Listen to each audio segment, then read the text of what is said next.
കേരളീയവും നവകേരള സദസ്സുമൊക്കെ വലിയ വിമർശനങ്ങൾ ഏറ്റുവാങ്ങിയിരുന്നു.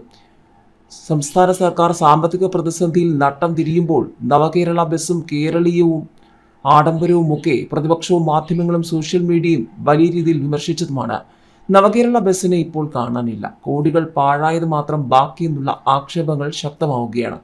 മുഖ്യമന്ത്രിക്കും മന്ത്രിമാർക്കും നവകേരള സദസ്സിന് യാത്ര ചെയ്യാൻ വാങ്ങിയ ആഡംബര ബസ് ബംഗളൂരുവിൽ പോയി 2 മാസം പിന്നിട്ടിട്ടും ഒരു വിവരവുമില്ല. 1.25 കോടി രൂപയ്ക്ക് ക്യാബിനറ്റ് ഒന്നടങ്കം സഞ്ചരിക്കാനാണ് അത്യാഡംബര രീതിയിൽ തയ്യാറാക്കിയ നവകേരള ബസ് വാങ്ങിയത്. നവകേരള സദസ്സ് കഴിഞ്ഞാൽ വിവിധ ആവശ്യങ്ങൾക്കായി ബസ് വാടകയ്ക്ക് നൽകുമെന്ന് പ്രഖ്യാപിച്ചെങ്കിലും ബസ്സിനെ പറ്റി ഒരു വിവരവുമില്ല എന്നാണ് ഇപ്പോഴത്തെ വിമർശനം.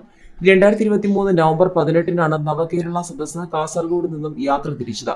മുഖ്യമന്ത്രിമാർക്കും മന്ത്രിമാർക്കും ബസ്സിൽ കയറുന്നതിന് വേണ്ടി ലിഫ്റ്റ്, ബസ്സിനുള്ളിൽ ടോയ്ലറ്റ് സംവിധാനം, ഏത് ദിശയിലേക്കും കറങ്ങാവുന്ന കസേരകൾ, ക്ഷീണം നേരിട്ടാൽ കിടന്നുറങ്ങാനുള്ള കിടക്കകൾ ഇവയൊക്കെ ബസ്സിൽ ഒരുക്കിയിട്ടുണ്ട്. എല്ലാ നിയമസഭാ മണ്ഡലങ്ങളിലും യാത്ര ചെയ്താണ് നവകേരള സദസ്സ് അവസാനിച്ചത്. സദസ്സ് തുടങ്ങുന്നതിന് മുൻപ് തന്നെ കോടിക്കണക്കിന് രൂപയുടെ അത്യാഡംബര ബസ് വാങ്ങിയത് സംബന്ധിച്ച വിവാദമുയർന്നിരുന്നു.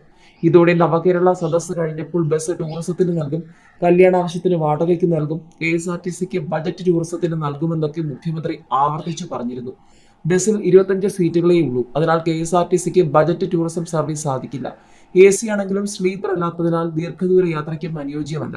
അതിനാൽ വിനോദയാത്ര, തീർത്ഥാടനം, വിവാഹം തുടങ്ങിയവയ്ക്ക് നൽകാൻ ആലോചന തുടങ്ങി. ഇതിലേക്കായി ബസ്സിൽ മറ്റ് സംവിധാനങ്ങൾ ഒരുക്കണം. അതിനായി ബസ് വീണ്ടും ബംഗളൂരുവിലേക്ക് കൊണ്ടുപോയി എന്നാണ് റിപ്പോർട്ടുകൾ.